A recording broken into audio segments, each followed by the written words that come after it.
Halo Halo e-commerce. e-commerce, selamat datang di podcast e-com Radio edisi Ramadan. Kamu puasa nggak, Cek? Puasa dong, Alda puasa nggak? Puasa dong.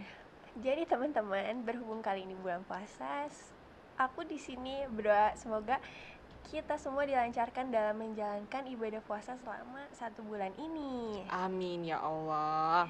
By the way, buat yang nggak tahu kita berdua siapa, Ya, jadi kita yang gantiin teman-teman sebelumnya nih. Kenalin, aku Alda. dan aku Salsa.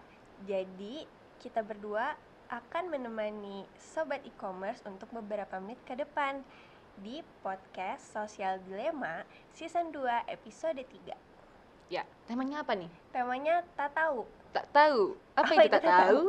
Tanya-tanya Ustadz. Oh, Masya Allah. By the way, kita di sini nggak sendiri guys, Oh, sama siapa tuh? sama Pak Ustadz dong tentunya. Sama Pak Ustadz. Oh, Masya Allah. Oke deh, aku kenalin ya. Iya, panggil Pasti aja. kita agak sabar kan. Nah, jadi e-commerce kita sekarang kedatangan tamu luar biasa. Nah, ini ustadznya pasti udah pada dikenal sama anak-anak DT nih. Wow. Siapa nih anak DT di sini? Ya, pasti pada penasaran Pasti kan? banyak sih. Ini grup favorit aku loh dulu. Oke, langsung aja kita sambut Al Ustadz Sapria Muhammad Abdullah. Assalamualaikum Ustadz. Waalaikumsalam warahmatullahi wabarakatuh. Apa kabar Ustadz? Alhamdulillah, saya. Alhamdulillah. Nah, jadi nih Ustadz Sapria ini merupakan guru aku loh dulu waktu program mahasiswa. Oh, berarti jadi Alda sebelumnya udah kenal nih sama Pak Iya, Ustadz. insya Allah. Alhamdulillah. Udah berapa lama nggak ketemu? Ya, langsung aja mungkin ya. Pasti Oke, langsung e-commerce aja. juga udah pada penasaran soal apa yang akan kita bahas kali ini. Nah, karena Sosial Dilema kali ini merupakan edisi Ramadan, jadi paling yang kita bahas tuh tentunya Soal puasa. Iya, tentunya. Tapi kita tanyanya dari yang basic-basic dulu aja. Nah, iya, boleh dong, Cak. Apa nih pertanyaannya? Jadi yang pertama yang paling basic tuh soal sahur nih Alda. Sahur. Iya, kalau teman-teman aku ini biasanya mereka punya 2 pendapat tentang sahur. Ah, gimana tuh? Yang pertama itu berhenti makan saat waktu imsak, Mm-mm. dan yang kedua itu mereka berhenti makan saat selesai azan. Oh, Iya. nah iya berarti itu kayak Jadi, gimana ya? Iya, kan bingung nih, kita ada 2 pandangan nih. Iya. Gimana Nah, kalau kita tanyakan tanya aja ke langsung Ustadz. kepada Ya. Pak Ustadz. Iya, bagaimana tuh Ustadz mengenai batas sahur itu sampai kapan sih seharusnya gitu? Baik, saya sapa dulu sahabat Iya. e-commerce-nya ya. Iya, Bismillahirrahmanirrahim. boleh, Ustaz. Assalamualaikum warahmatullahi wabarakatuh. Bismillah, alhamdulillah, salatu wassalamu ala rasulillah wa ala alihi wa sahbihi wa mawala. Memang perkara sahur ini dari zaman dulu sampai zaman sekarang suka ramai didiskusikan. Nah, jadi kita langsung saja ke gambaran besar. Jadi kalau ngobrol bab sahur, kurang lebih ada 3 nanti yang akan jadi patokan. 1 imsak, 2 waktu subuh, 3 adzan subuh. Nah, ini 3 hal yang berbeda. 1 ada imsak. Imsak kalau saya mah orang Lembang. Kalau dulu itu biasanya imsak itu cenderung dengan suara sirine. Ngahiung gitu kan. Apa ngahiung dalam bahasa Indonesia? Mendengung. Mendengung. Jadi suara ngung gitu kan. Nah, dulu Itu saya suara ngungnya dari apa Pak itu Ustadz? dari memang tower itu yang memang ada speaker. Nah, itu biasanya berbunyi 10 menit sebelum adzan subuh. Nah, ini sebagai bentuk apa kalau dalam bahasa kita itu disebutnya ihtiyati, kehati-hatian. Karena jangan sampai ketika adzan berkumandang masih ada kangkung di dalam mulut kita, setengah masuk tenggorokan, setengah masih di mulut, kan repot gitu kan, ditelan batal, dikeluarkan bisa muntah. Wah, Alda tuh. Nah, sehingga ada apa? Sehingga ada waktu imsak. Nah, kan lebih enak tuh 10 menit sebelum subuh kita bisa bisa minum dulu, gosok gigi, sehingga ketika masuk adzan subuh sudah netral mulut kita, kan aman seperti itu. Jangan sampai kalau nanti adzan subuh sedangkan di mulut kita masih ada makanan-makanan yang banyak. Apalagi kalau yang penggemar nasi padang, yang penggemar ayam geprek, kebayang tidak di mulut masih ada ayam geprek, adzan ditelan batal, mau minum batal, akhirnya subuh itu seha. Ya, tenggorokan bisa sakit tuh. Nah, jadi adanya imsak itu yang pertama. Jadi imsak itu bukan sebagai batas boleh atau tidaknya makan, tapi sebagai bentuk kehati-hatian. Nah, itu yang pertama. Yang kedua, ada waktu subuh. Inilah yang menjadi batas maksimal kita makan. Contoh. Kalau waktu subuh jam 4, teng. Berarti kalau sudah jam 4 teng tidak boleh makan walaupun 1 biji nasi. Jadi tidak ada itu, mohon maaf yang saya pahami, tidak ada pendapat boleh selama adzannya belum beres masih boleh. Jadi tenang we dacan haya ala soleh gitu kan, nggak apa-apa makan. Salah itu. Pokoknya mah sudah teng kalau adzan subuh jam 4 itu nggak boleh makan. Itu yang kedua. Dan yang ketiga ada yang disebut dengan adzan subuh. Nah, kenapa saya membedakan antara waktu subuh dan adzan subuh? Karena ada orang yang kalau azan itu tidak suka cenderung kecepatan. Adzan subuh jam 4 kurang 5 sudah adzan. Nah, berarti gimana caranya? Bagusnya kalau kita lagi sahur, kita harus punya patokan. Jamnya harus tepat, jadwal subuhnya juga harus tepat. Karena tidak sedikit dulu pernah ada kasus jam 3 adzan subuh. Itu sesepuh ya, mungkin bangun tidur rada ngalindur, jam di rumahnya ngaco. Jadi mungkin di jam rumahnya itu jam 4, akhirnya lari ke masjid, adzan jam 3, itu masyarakat heboh itu. Nah, ini menjadi ibroh buat saya. Oh, ternyata terkadang adzan subuh tidak jadi patokan. Ketika apa? Ketika yang adzannya itu tidak tepat. Bisa jadi juga seperti ini. Jam 4 sudah waktu subuh, tapi mohon maaf yang adzannya kesiangan. Yang adzannya malah jam 4 lebih 10. Nah, jadi kalau kita masuk bulan Ramadan harus bagusnya mah punya jadwal sendiri dan jam sendiri. Jadi enak seperti itu. Tapi sih kalau lebih hati-hatinya ya sudah, kalau sudah Allahu Akbar, stop. Tidak makan dan minum. Jadi yang tanggung jawabnya yang adzan. Tanggung jawabnya yang adzan ya.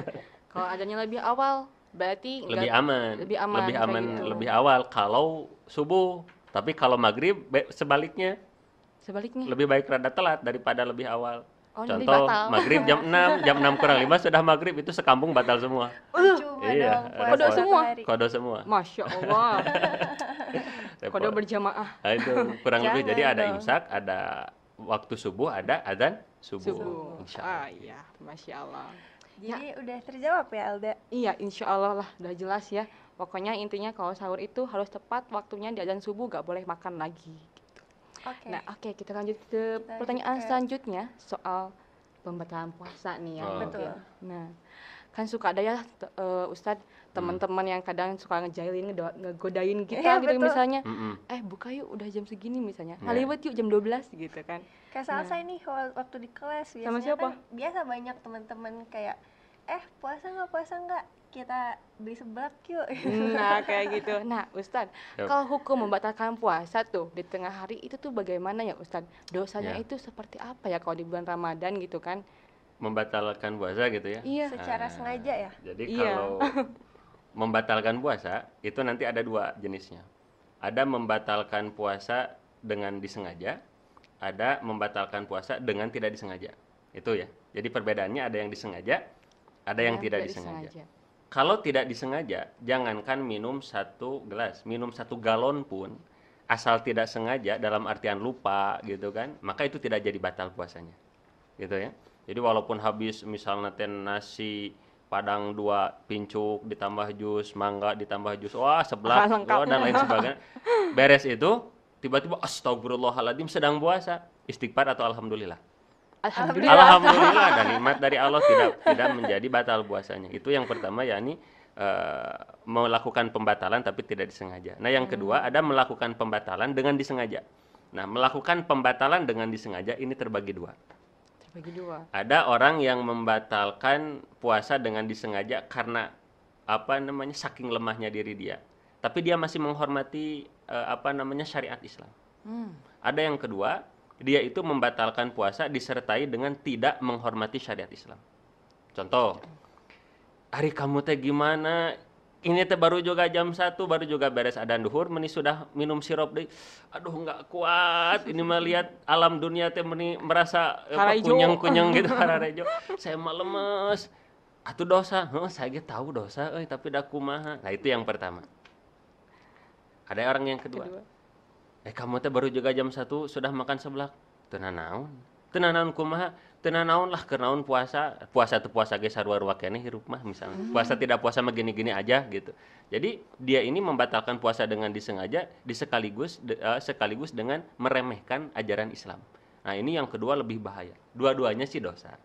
Cuman yang pertama disebutnya dosa besar. Jadi dia itu masih Islam. Kalau yang pertama itu, jadi orang yang melakukan dosa, tapi dia masih ngerasa ini teh dosa ya Allah gitu. Tapi ada yang kedua, dia ini dengan sengaja melanggar aturan, disertai dengan menghina itu karena ajaran. Seperti ada orang, kenapa kamu teh nggak sholat? Lah, buat apa sholat? Tetangga saya juga tidak sholat, lihat rumahnya gede, anak-anaknya banyak, istrinya cantik, buat apa saya sholat? Itu teh meninggalkan sholat disertai dengan menghina sholat. Nah, itu bisa yakfuru, bisa keluar dari agama Islam. Nah, jadi pilihannya dua, kalau misalnya berbuka puasa di siang hari tanpa ada alasan dan disengaja, maka kemungkinan dua, dosa besar atau keluar dari Islam. Kita mau milih yang mana? Jangan. Jangan dua-duanya. Kuatkan saja lah, bismillah. La haula. Oke, kita ke pertanyaan lagi. Oke, lanjut. Jadi Pak Ustadz gini, biasanya kan kalau wanita ini suka ada tamu bulanan nih Pak Ustadz. Siap. Jadi kalau misalkan udah tiba waktunya bulan Ramadan nih, tapi masih ada utang iya, gitu ya. Jatah kodonya itu masih ada. Iya. Jadi kita tuh pas udah bulan puasa tapi masih punya utang. Misalkan 2 hari nih. Dan itu tuh mau kita bayar di setelah bulan Ramadan. Itu apakah yang 2 hari itu menjadi dikalikan 2 kali lipat double atau gitu atau kita membayarnya sesuai aja 2 hari gitu Pak Ustadz. Nah, gimana tuh Ustadz? Ya, jadi kalau istilah orang Sunda mah pangedulan gitu ya. Sama Allah teh sudah dikasih 11 bulan, itu yang 2 hari nggak kebayar misalnya gitu ya, karena memang kitanya ya seperti itulah ya, lagi rada malas misalnya teh kayak gitu. Ya, maka yang saya pelajari waktu dulu ketika belajar, kalau ada, baik ini laki-laki atau perempuan, misalnya kalau perempuan rata-rata yang haid gitu kan punya hutangnya itu. Kalau laki-laki kemungkinan juga punya hutang nggak? Kemungkinan sakit atau musafir atau dan lain sebagainya. Nah, sehingga kan 11 bulan setelahnya wajib mengqadha. Tiba-tiba itu di 11 bulan tuh saking amnesianya terhadap hutangnya kepada Allah gitu kan. Hari hutang kepada manusia diingat, dicatat, hari ke Allah lupa. Pas besoknya mau puasa teh, astagfirullah, saya teh punya hutang 1 hari misalnya. Kita ambil 1 hari biar mudah. Astagfirullahaladzim, 1 hari. Sedangkan besok sudah masuk Ramadan. Berarti ini hutangnya terpending sampai terjeda lagi oleh Ramadan lagi seperti itu. Nah, maka wajib dibayar 1. Jadi kalau hutangnya 1 dibayar 1 lagi, tapi disertai dengan kifaratnya, ada dendanya. Apa itu 1 mud? 1 mud itu 6,75 ons beras. Berapa Ustaz? 6,75 ons beras. Kan kalau 1 kilo teh 10 ons. Berarti 1 kilo kurang sekian ons. Tapi lebih aman mah udah 1 hari 1 kilo. Oh, iya. Nah, itu berasnya diberikan kepada fakir miskin. Itu disebutnya fidyah. Fidyah. 1 hari, kalau 2 hari 2 kilo, kalau 30 hari sakarung. Iya juga ya. Sebentar Ustadz, saya mau bertanya lagi. Siap. Jadi kalau misalkan kita masih punya utang, bayarnya 1 hari dan bayar fidyah juga, bukan kita membayar fidyah aja jadi puasanya lunas. Enggak.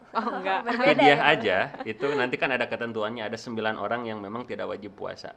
Nanti ada orang yang memang ketika tidak puasa cukup fidyah saja. Siapa itu? Adalah bagi nenek-nenek, kakek-kakek yang sudah pikun, yang sudah tidak bisa puasa lagi. Itu mah baru fidyah. Nah, buat kita mah para pemuda-pemudi otot kawat tulang besi wajah asbes, itu mah wayahna gitu ya. Harus diqadha. Tapi kalau terselang sampai 1 tahun, qadha iya plus dendanya. Karena apa? Mungkin ya itu sebagai sebuah pelajaran, karena sudah 11 bulan kita dalam tanda kutip menelantarkan hutang kita kepada Allah gitu. Astagfirullah ya, berarti kalau misalnya kelewat kayak gitu harus bayar fidyah. Betul.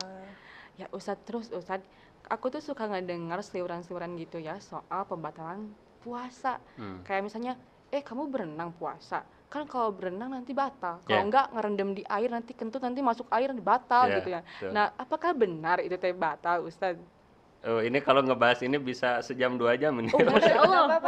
Tapi saya persingkat saja ya. Siap, Ustadz. Saya ambil simpelnya saja. Jadi seperti ini. Dalam mazhab Syafi'iyah itu kurang lebih membatalkan puasa itu ada 9 panjang ya, 9. Masya Allah. Nah, yang pertama itu adalah ada hal yang masuk kepada 5 lubang dalam tubuh kita. Lubang tenggorokan, bukan mulut, tenggorokan. Tenggorokan, mulut, telinga, punten ya, alat kelamin depan dan dan dubur belakang. Kalau ada yang masuk ke sana, baik itu benda, baik itu cairan dan lain sebagainya, maka batal puasanya. 1, kecuali kalau tidak disengaja. Tidak disengaja. Kalau tidak disengaja. Contoh, kita kan lagi berwudu tuh, berkumur. Berkumur, pas lagi berkumur tiba-tiba dari belakang ada teman, "Hai bro," nempuk ke pundak kita. Tiba-tiba lek terminum. Batal tidak? Tidak. Tergantung. Tergantung. Tergantung seperti apa. Ketika berkumurnya melakukan perkara makruh atau tidak. Nah, karena gini nanti, kan ketika berwudu, kalau lagi puasa, kan berkumurnya itu tidak boleh mubalaghah. Apa itu mubalaghah? Tidak boleh berlebih-lebihan. Jadi itu ketika berkumur itu pipi dan balon tidak ada bedanya. Dikemuk istilah Sunda. Nah, itu disebutnya berlebih-lebihan dan itu hukumnya makruh. Ketika tertelan dalam kondisi kita melakukan perkara yang makruh, batal walaupun tidak sengaja. Tapi ketika tertelannya itu bukan pada kondisi kita sedang tidak makruh. Dalam artian kan kalau hanya sedikit, makruh tidak? Tidak makruh. Tidak makruh. Lalu ketika melakukan yang tidak makruh itu kita tidak sengaja menelan, maka tidak batal. Satu. Kayak wudu Ustaz gitu. Kayak wudu. Jadi apa-apa. Ketika berkumur, pertanyaannya kumurnya makruh atau enggak? Bedanya apa makruh dan enggak? Banyak atau sedikit? Kalau banyak makruh, kalau sedikit enggak makruh. Siap. Contoh yang kedua, sampel yang kedua ini buat e-commerce biar lebih mantap pemahamannya. Yang kedua, contoh hukum mencicipi makanan apa? Boleh. Tidak boleh. Mencicipi aja kan? Batal tidak? Tidak. Tergantung. Masuk tenggorokan atau tidak. Kalau mencicipinya sampai ditelan, batal. Tapi kalau mencicipinya tidak ditelan, maka tidak batal. Pertanyaan kedua, makruh tidak? Tidak. Tergantung juga tuh kan. Jadi kata saya juga kalau ngobrol bab ini mah panjang sebetulnya. Banyak ketergantungannya dengan satu hal dan yang lainnya. Maka ketika menghukumi nggak langsung bisa kita batal atau enggak gitu. Nah, kemudian contoh tadi saya nanya kalau mencicipi ini tapi nggak ditelan ya. Makruh enggak? Tadi bilang makruh, bilang lagi enggak, tergantung. Tergantung apa? Ada hajah tidak? Maksudnya hajah itu ada keperluan enggak? Contoh misalnya, ada seorang istri, dia itu pada dasar masaknya opor, dicicipi. Tapi ketika dicicipi niat untuk membahagiakan suaminya. Niat membahagiakan suami ibadah bukan? Ibadah, berarti ada asbab syar'i. Aduh ya Allah, kalau saya nggak dicicipi ini khawatir opor rasa kolak kan bahaya nih. Nah akhirnya apa? Akhirnya dicicipi, diludahkan, kemudian berkumur-kumur lagi. Makruh tidak? Tidak makruh. Beda dengan kondisi yang kedua, ibu-ibu sedang ngagalau pada duhur, buka kulkas. Ini ada sirup warna hijau teh rasa melon. Ini ada sirup warna merah teh warna pandan. Saya wajib harus mengetahui segaran yang mana, lebih enak yang mana. Dicicipi, makruh tidak? Makruh karena nggak ada kepentingannya di mana ibadahnya. Itu hanya untuk mengetahui mana yang lebih enak. Nah, kan satu tadi makruh, satu tidak makruh. Yang kedua makruh. Nah, tiba-tiba nih yang kasus yang pertama, si ibu itu mencicipi demi membahagiakan suami. Tiba-tiba ketika sedang mencicipi dari belakang anaknya merewaskan. Apa merewaskan? Mengagetkan. Dar, emak, terminum itu yang namanya opornya. Batal tidak? Alhamdulillah. Batal tidak?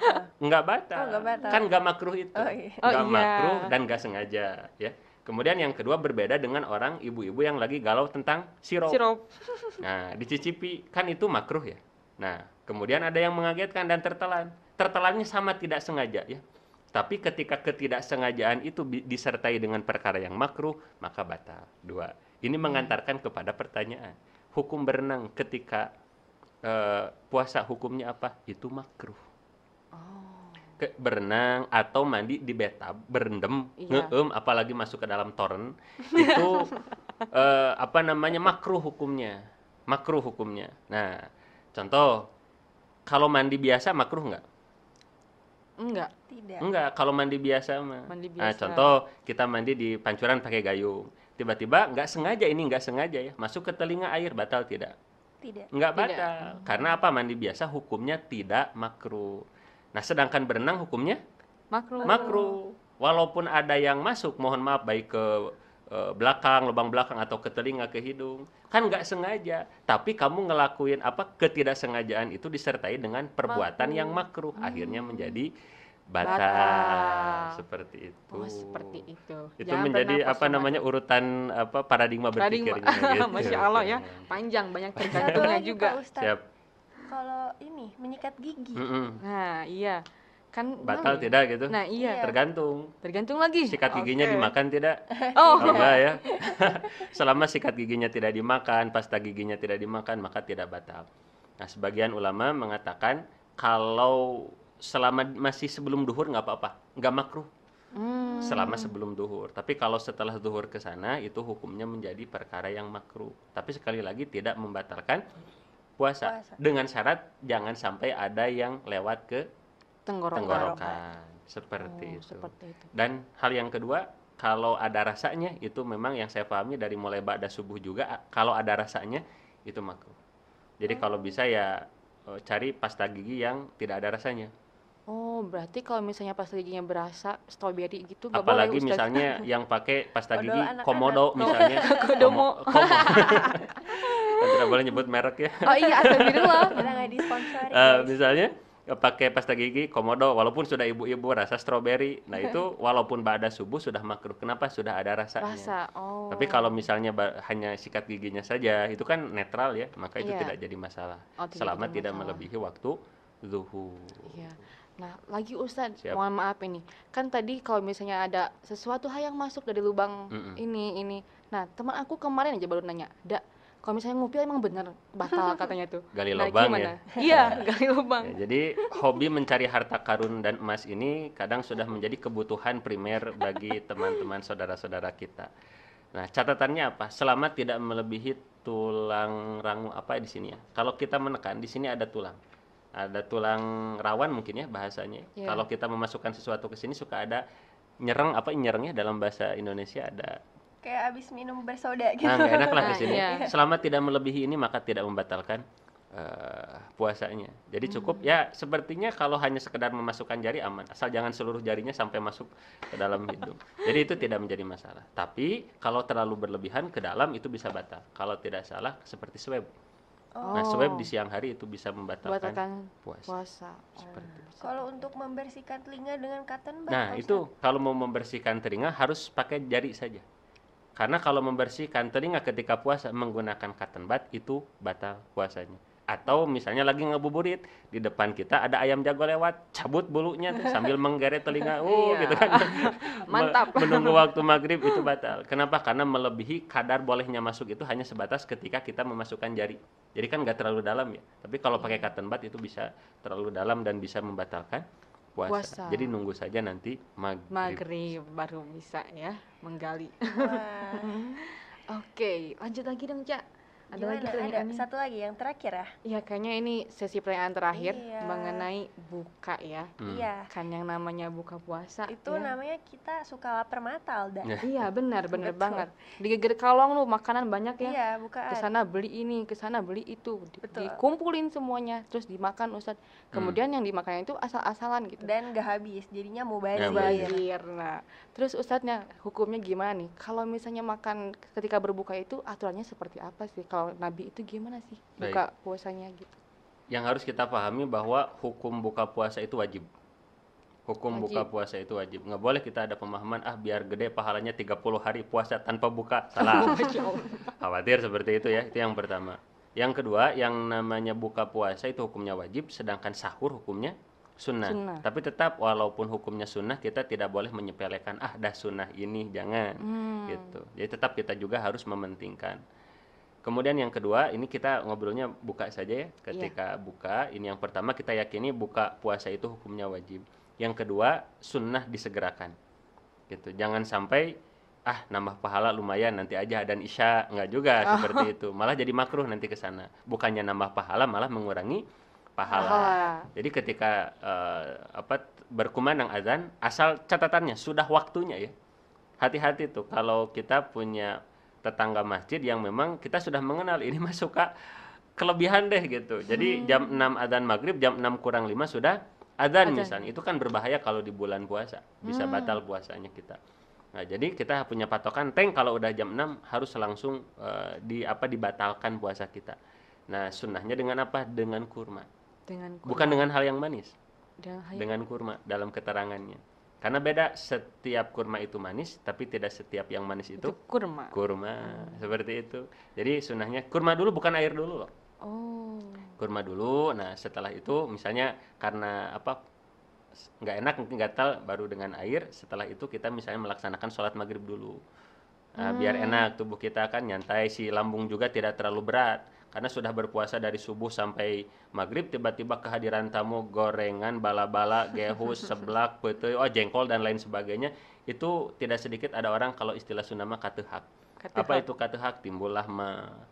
Jadi akhirnya menyalahkan keterangan para guru. Kata guru, kata Pak Ustadz sumutasihu.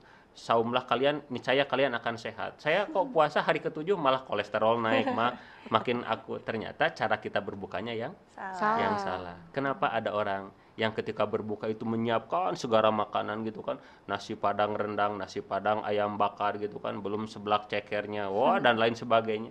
Kenapa ada orang yang ketika berbuka itu yang difikirkan itu hanya makanan dan makanan? Nah, itu boleh jadi ketika beliau berpuasanya baru di tahap yang pertama disebutnya puasa awam. Puasa awam. Siapa puasa awam? Orang yang baru berpuasanya itu baru sekedar menahan lapar dan dahaga saja. Sedangkan belum bisa menahan hawa nafsunya, belum bisa menahan dirinya dari maksiat dan dosa. Sehingga apa? Condong hatinya itu hanya sekedar kepada makanan dan minuman saja, seperti itu. Jadi harus di-upgrade. Ciri khasnya terakhir ya, ciri khas utamanya apa? Kalau orang puasa awam, kalau buka puasa hanya segelas air saja, dia akan uring-uringan. Satu afdol tidak ada bala-bala mah, itu ciri puasa awam. Puasa awam. Tapi kalau udah naik puasa khusus, walaupun dia berbuka hanya sekedar dengan seteguk air saja, dia akan tetap merasa bersyukur kepada Allah Subhanahu wa taala. Masya Allah. Seperti itu. Kita masih puasa awam. Jangan dong. Kita taikan kepada puasa khusus. Oke deh. Nah, gimana nih? Sepertinya kita udah sampai nih di penghujung acara. Sedih banget. Iya. Nah, itu dia e-commerce. Tadi ada banyak sekali ya pencerahan dari Ustadz. Ustadz, terima kasih ya. Sama-sama. Atas tadi kan banyak pertanyaan-pertanyaan dan Ustadz sudah memberikan penjelasan. Alhamdulillah. Semoga Ustadz senantiasa disehatkan oleh Allah dan juga diberikan ridhaan oleh Allah. Amin. Saya juga mohon maaf kalau banyak kesalahan dan kehilapan buat sahabat e-commerce juga. Nah, iya, kami juga Ustadz mohon maaf apabila kekurangan gitu ya. Sama-sama, Masya Allah, Alhamdulillah. Terima kasih.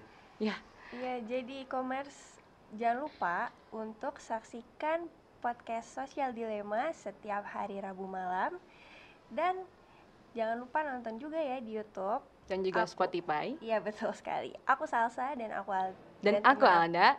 Sampai jumpa. Sampai jumpa.